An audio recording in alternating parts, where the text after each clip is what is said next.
It's recently come to my attention that it's been 2 months since I made a video on a Black Box game. Sorry about that, I kind of forgot that I was trying to do all of them. I've reviewed 18 of them so far, meaning there are 12 to go. Next up is Mach Rider, which I knew absolutely nothing about going into it. Meaning that I have no expectations one way or the other. Like a lot of other early Nintendo games, Mach Rider was based on a toy that Nintendo made back when they were a toy company.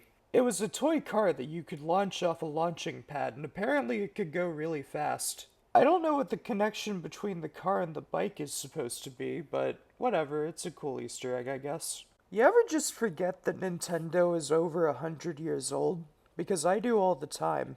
Anyway, starting out the game, the title screen is pretty good. It has a stylized, but still simple design that fits in with the others. Hey wait, does anyone even care about the title screens? Am I wasting my time by reviewing them in every episode? Probably, but I enjoy doing it, so I'm gonna keep doing it. The first option, Fighting Course, is the actual game that you're here to play. This game actually has a story mode, which I was not expecting going into it. The game takes place in 2112. I couldn't tell you why they chose that year of all years. And also, the Earth has been invaded by evil forces. What kind of evil forces? You can't seriously just leave it at evil forces, you have to tell me what I'm fighting. Is it aliens? Is it zombies? It could be the crab people for all I know. You also get a choice at the start of each level between a path A and a path B. You don't get to know anything about them other than their shape, so I'm not really sure what the point of this is. Once you get into the game itself, you'll notice that it's actually pretty impressive visually. Especially the background, which moves around as you turn. That's very impressive. This game has a really cool fake 3D effect. It's very similar to like Rad Racer or Pole Position or something like that. You'll also notice that it's way more complicated than the other Black Box games. The controls have a bit of depth and they take a while to figure out. Obviously left and right move you left and right. A makes you accelerate, B makes you shoot your weapon, and up and down make you shift the gears. At first I had no idea you were supposed to shift the gears, and if you don't, then enemies will come up from behind you and destroy you immediately. Ideally you want to be in 4 as much as possible, but it also makes you go extremely fast and it's hard to avoid obstacles on the track. There are also a few times where I tried going straight to 4 after I died, and my bike just wouldn't go at all. I don't know anything about motorcycles, so I have no idea if that's accurate to real life, but I guess it makes sense. I mean, if you come to a stop when you're riding a regular bicycle and you have it set to the highest gear, then it is a nightmare to move. Wait, what was I talking about?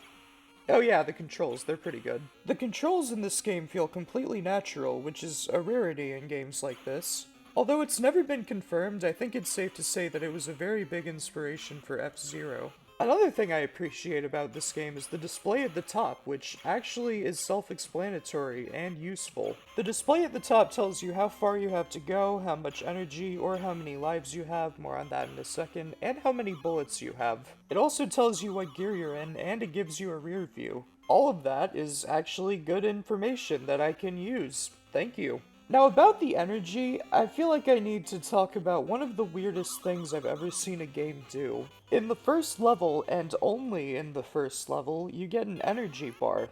Every time you get hit by something, you like explode into a million pieces, and I guess it costs energy to bring yourself back together. The weird thing is, in every level after that, you have plain old lives like in any video game. Meaning that for a completely unexplained reason, this game has 2 methods of keeping track of how many times you've died. Okay, so I checked the manual and it actually does give an explanation. Apparently the amount of energy you have at the end of the first stage decides how many lives you have at the start of the second stage. Meaning that the game will reward you in the first level for getting a faster time and not crashing as much by giving you more lives. Which I guess makes sense, it's kinda like the reverse of the difficulty thing in Star Fox 64. Except instead of setting it to an easier difficulty if you do too badly, this game actually becomes harder if you stink. It's kind of a cool idea, but it would be way less confusing if they just started with lives, and also it would still have pretty much the same effect. I mean, if you crash more, you die more, so it would function exactly the same. There's one last big element of this game which I haven't brought up yet. It is really, really hard. This game has 10 stages in total, and even though I played this game for a few hours, I couldn't get past level 5. I actually really enjoy how hard this game is because it makes it so intense. The insane difficulty makes it super stressful, but in a fun way, like a really hard arcade game. This is one of the few NES games I've played that has no time limit, so that's nice, I guess. But the game more than makes up for it with the constant obstacles and enemies. Like any game in this style, there's obviously obstacles on the road. There's water and oil on the road, which makes you slide to the sides and can make you hit the oil drums. What's worse than those are the rocks on the road in the later levels, which can't be broken and will kill you instantly if you hit them. There's also oil drums on the road starting in level 3, but those aren't as bad since you can just shoot them. There are also the bomber balls, which fly in very fast from out in front of you and will kill you very easily and often. Sometimes the screen will turn white and you'll be in an ice area for a few seconds. It makes it really hard to steer, but it doesn't last that long, and it's not that bad, so it's just kinda weird. I of course haven't talked about the enemies in this game yet. So it turns out the evil forces that I was so curious about at the beginning of the video, these mysterious forces of evil who took over the entire world and turned it into an apocalyptic nightmare. It was a bunch of guys on ATVs. I'm not joking. That's actually who took over the world. They're called the Quad Runners. We're all gonna be doomed in 86 years. You know, this is really stupid. This game is like Mad Max, but with go-karts, pretty much. Anyway, our four-wheeled overlords come in 6 different colors. According to the manual, in order from weakest to strongest, those are pink, green, red, blue, purple, black. That is very random and makes very little sense. Why not just have the colors of the rainbow? The only real danger that they ever put you in is coming in from behind and killing you instantly. I actually died a ton to them early on when I was first figuring out how to play. Weirdly enough, they can only kill you like that if you're going really slow. Once you're in a high gear, you can ram into them as much as you like. Now, you can obviously shoot them to death, but you get way more points if you ram them into something. However, this is an NES game, so points don't matter. You don't even get extra lives for points, you get them whenever you beat 3 levels. Going on to the other game modes, Endurance Course is basically a time trial. You have to go a certain number of kilometers within a time limit. It actually recycles levels from the fighting course, and I'm pretty sure they're set to an infinite loop. You don't get penalized for dying here, you can die as many times as you want. The only problem is that it takes a really long time to spawn back in. This mode is pretty fun, it's much more relaxing. My only problem is with the repeating stages, it gets kinda repetitive. Then there's the solo course, which is exactly the same thing as the endurance course, but there are no enemies. It's extremely boring and I wouldn't recommend it at all. I don't understand the point of this.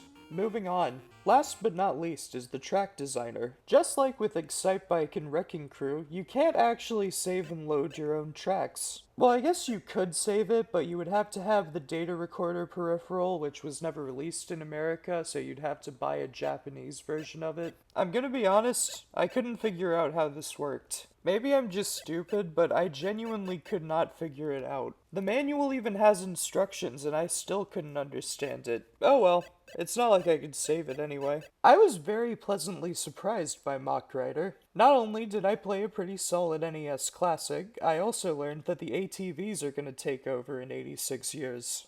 I decided to put it pretty high in the ranking. Although it is kind of annoying, I do have to give it a ton of respect for how innovative it was. It had a really steep learning curve, but once I figured it out, it was really fun. This might be controversial, but I think it's the best NES Black Box game that's about bikes. I honestly have no idea what the general consensus on Mach Rider is, so I might have just given way too much credit to a game that everyone hates. Whatever. I liked it. Anyway, 8 out of 10. Thank you for watching. Have a good day. Like and subscribe. Bye.